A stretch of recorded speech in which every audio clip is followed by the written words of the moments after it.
इस कहानी के लेखक हैं पंचम प्रकाश। अरे कौन कहता है तू डायन है? भरी जवानी में विधवा हो गई। मैं जाने तेरे मुलायम जिस्म को कौन सुख देता होगा। मैं तो कहता हूँ मेरे साथ ही चल ले।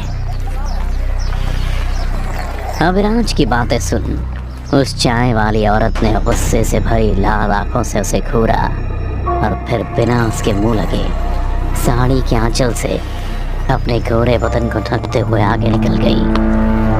बाद में अभिराज के दोस्त ही उसे समझाने लगे कि मत छेड़ उसे, डायन है वो, कहीं कुछ गड़बड़ दिया तो लेने के देने पड़ जाएंगे। दोस्तों के पीछे सारी बातें चल ही रही थी कि इतने में अभिराज के मुंह से दर्द भरी आह निकली। उसे ऐसा लगा जैसे मानो किसी ने उसके बाल नोच लिए हों, पर जब उसने पीछे देखा तो कोई था ही नहीं। तभी उन दोस्तों में से एक दोस्त वीरेन बोला, मैंने सुना है कि डायन किसी पर काला जादू या टोटका करने के लिए उनके बाल का इस्तेमाल करती है कहीं। अरे छोड़ो बकवास बातें, न जाने तुम्हें ये डायन क्यों दिखती है। मुझे तो इसमें कुछ और ही दिख रहा है। खैर मैं निकलता हूँ, मुझे देर हो रही है, तुम लोग भी निकलो।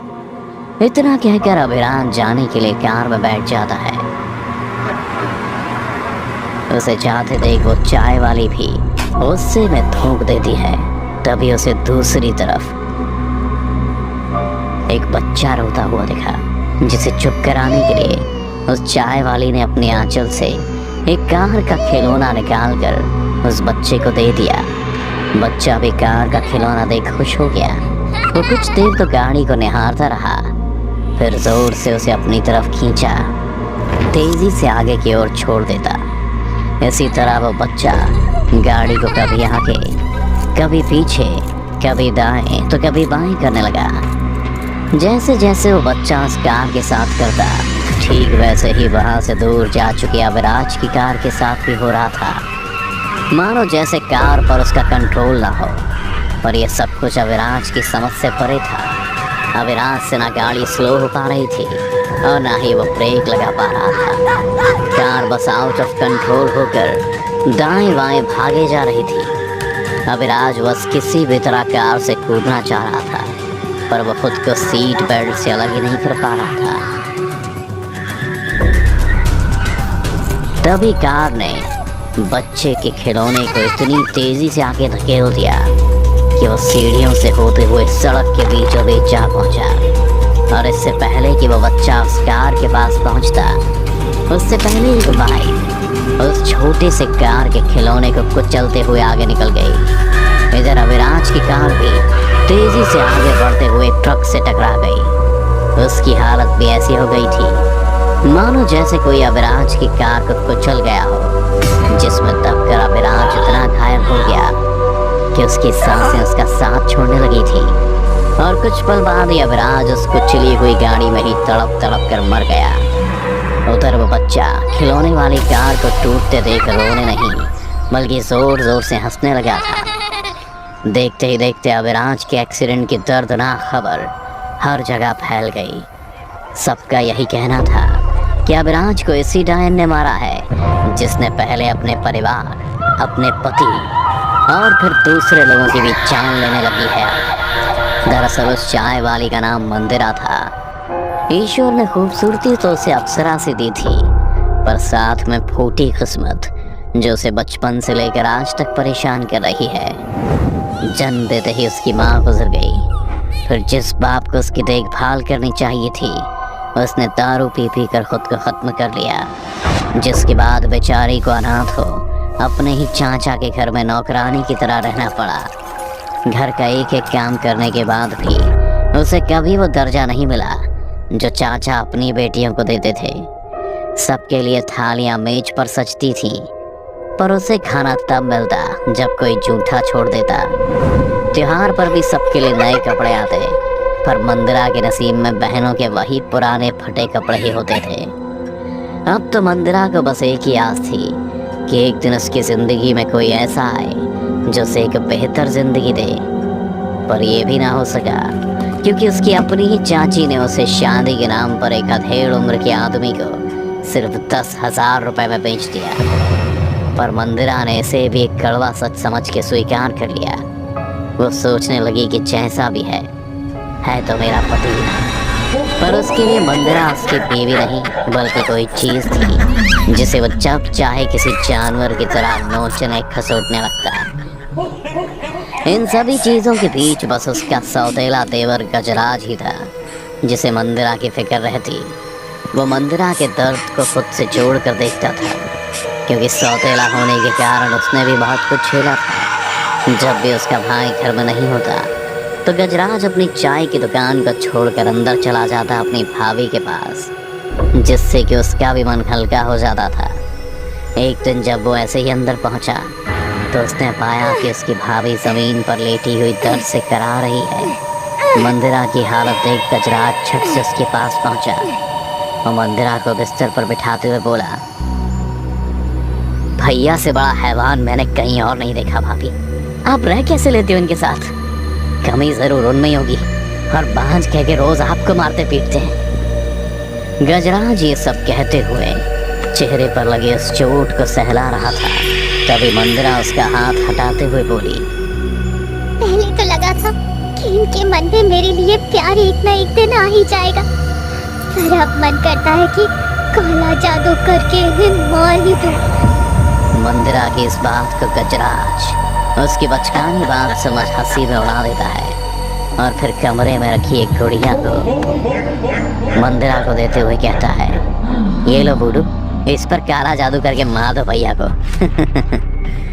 इतना कहते ही गजराज हंसते हुए कमरे से बाहर चला गया, जिस पर मंदिरा पीछे से चिल्लाते हुए कहती है, झूठ नहीं बोल रही हो गजराज, सच में मार दूंगी मैं। मंदिरा की बातों को हंसी में उड़ाते हुए गजराज अपने काम पर वापस चला गया और मंदिरा खुद को अंदर कमरे में वुडू के साथ बंद कर लेती है। इधर दोपहर बीत चुकी थी, आसमान में भी शाम की घटा छाने लगी थी और आज की शाम मंदिरा के पति के लिए काल बन रहा था। वो भिन भिनाते हुए अपने भाई की चाय की दुकान पर पहुंचा और पहुंचते ही बेतहाशा गिर गया। उसकी निगाहें घर के बाहर दुकान पर अपने सौतेले भाई गजराज को ढूंढ रही थी, पर वो उसे कहीं दिख ही नहीं रहा था। वो एक बार फिर से हिम्मत कर खड़ा हो गया था, पर इससे पहले कि वो मंदिरा को आवाज दे बाहर बुला था, मंदिरा ने जोर से वुडू के सीने में एक सुई चुभा दी और इधर उसके पति के सीने में भी खून निकलना शुरू हो गया। वो वुडू के जिस भी हिस्से में सुई चुभ थी, बाहर उसके पति के उस हिस्से से खून निकलता जा रहा था। वो दर्द के मारे इस कदर चीखने लगा कि अगल बगल के लोग भी इकट्ठा हो गए, पर कोई भी उसके लिए कुछ नहीं कर पा रहा था। तभी एक अधेड़ उम्र की औरत ने चीखते हुए कहा, अरे ओ मंदिरा, पति बाहर मरा जा रहा है और तू अंदर दुबकी हुई है, बाहर आ। आवाज सुनते ही मंदिरा बिना कुछ सोचे समझे हाथ में वुडू लिए सबके सामने आ गई। जहाँ लोगों की भीड़ के बीच अपने पति को कराहता देख उसने वुडू को जोर से अपने हाथों में खींच लिया और ऐसा करते ही उसका पति ऐसे चिल्लाया जैसे किसी ने उसके शरीर को पूरा मरोड़ दिया हो। उसे इस कदर चिल्लाता देख उसके हाथ से वुडू छूट गई और सामने ही उसका पति निढाल होकर मर गया। पर अधेड़ उम्र की औरत ने मंदिरा के हाथ से छूटा हुआ वुडू देख लिया, जिसके बाद वो सबसे चिल्लाते हुए कहने लगी, अरे मंदिरा, तू तो डायन निकली रे, खुद ही अपने पति को काला जादू कर मार दिया और दुखी होने का ढोंग कर रही है। अरे तुम लोग क्या देख रहे हो, मार के खत्म करो इस डायन को। इसने तो अपने घर को ही नहीं छोड़ा, तो हमारा क्या करेगी, मारो इसे। सभी लोग मंदिरा को मारने के लिए उस पर टूट पड़े, पर तभी वहाँ उसका देवर गजराज आ गया। दुनिया चाहे जो बोले, पर गजराज को विश्वास था कि उसकी भाभी ने कुछ नहीं किया है, इसलिए उसने अपनी भाभी को बचा लिया और भाई का अंतिम संस्कार कर घर की जिम्मेदारी अपने हाथ में ले ली। पर लोगों के मन में मंदिरा के लिए डायन का ख्याल कभी नहीं निकला, इसलिए तो आज भी सबको यही लग रहा है कि उस अय्याश अभिराज का एक्सीडेंट मंदिरा के काले जादू की वजह से ही हुआ था, जिसके बाद सभी लोग अब मंदिरा को हमेशा खत्म करने के लिए सोच रहे थे।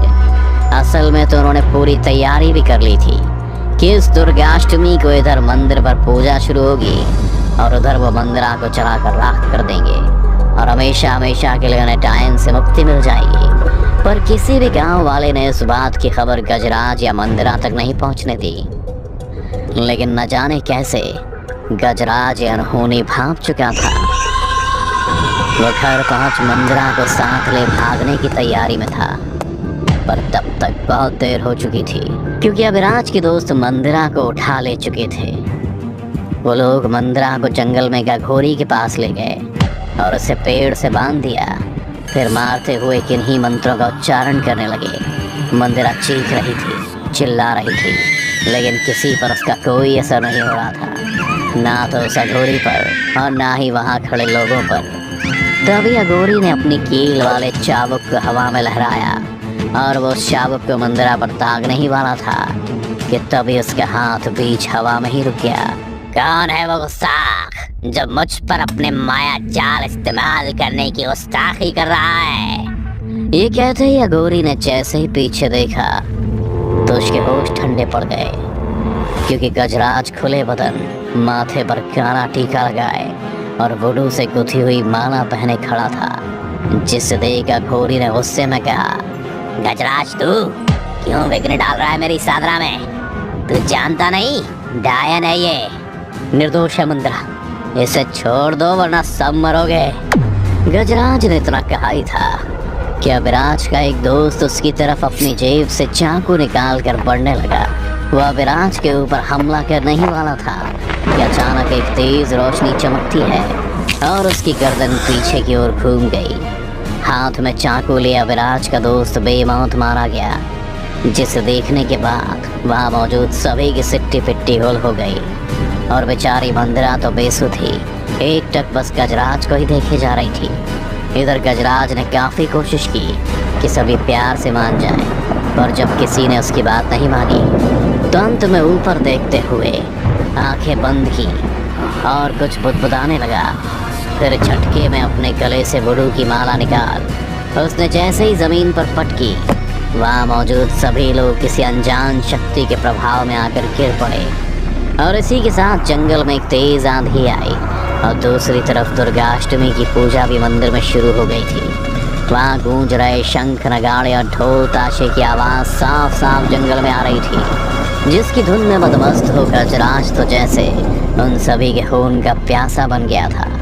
जो भी मंदिरा को मारने उसकी तरफ बढ़ता, गजराज वहीं बैठे बैठे वुडू के जरिए उसका हाथ तोड़ देता तो किसी का सर ही धड़ से अलग कर देता। मंदिरा ये सब देख समझ गई थी कि वह गजराज ही था जिसने उन सभी को मारा था जो उसे तकलीफ पहुंचाना चाहते थे। मंदिरा के इतना कहते ही गजराज रुक गया और मंदिरा के पास पहुंच उसे पेड़ से खोलने लगा। इसी बीच मौका देख अभिराज का एक दोस्त ने गजराज के पीठ में खंजर उतार दिया। फिर एक अघोरी ने भी चाबुक से गजराज के पैर को पकड़ा और उसे अपने पास खींच लिया। तुझे क्या लगा ये जादू टोटका कर तू एक अघोरी को मात दे देगा गजराज? नहीं, बिल्कुल नहीं। अघोरी और अभिराज का दोस्त गजराज को जान से मारने पर तुल गए थे। मंदिरा ने भी गजराज को बचाने की लाख कोशिश की, पर वह असमर्थ ही रही कि तभी उसकी नज़र गजराज पर गई, जो अपनी उंगलियों से उसे कुछ बताना चाह रहा था। दरअसल गजराज मंदिरा को उन वुडू की माला की ओर इशारा कर रहा था जो उसके गले में थी। इशारा समझ मंदिरा ने पेड़ के पास ही रखे मशाल को उठाया और उस माला में जितने भी वुडू थे उन सब में आग लगा दी। वुडू में आग लगते ही सब लोग धो धो कर चलने लगे। जंगल में चारों ओर लोगों की चीखें गूंजने लगी। लोग चिल्ला रहे थे, जलकर मर रहे थे और कुछ देर बाद ही जंगल में फिर से मौत का सन्नाटा पसर गया। सब खत्म होने के बाद मंदिरा सीधे गजराज की तरफ बढ़ी जो अपनी आखिरी सांसें ले रहा था। मंदिरा ने जैसे ही गजराज को अपनी बाहों में भर लिया, गजराज ने अपनी पल पल बिखरती सांसों को समेटे हुए कहा, भाभी अब आपको ना कोई तकलीफ देगा और ना ही कोई डायन कहेगा। मंदिरा से इतना कह गजराज दूसरी दुनिया में जा चुका था।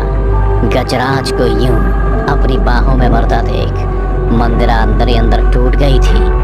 वैसे उसके लिए कोई नई बात नहीं थी, कि उसका साथ कोई छोड़कर चला गया, पर गजराज का जाना उसे अंदर से खाली कर गया था, क्योंकि मंदिरा ने न सिर्फ अपना तेवर बल्कि गजराज के रूप में एक अच्छे दोस्त को भी खो दिया था, जो जमाने के हर जुल्म से उसे बचाने को तैयार रहता था। और भले ही आज सबकी नजर में मंदिरा अकेली है, पर कोई भी उस पर बुरी नजर नहीं डालता। शायद कहीं न कहीं आज भी लोगों के दिल में गजराज का खौफ बसा हुआ है।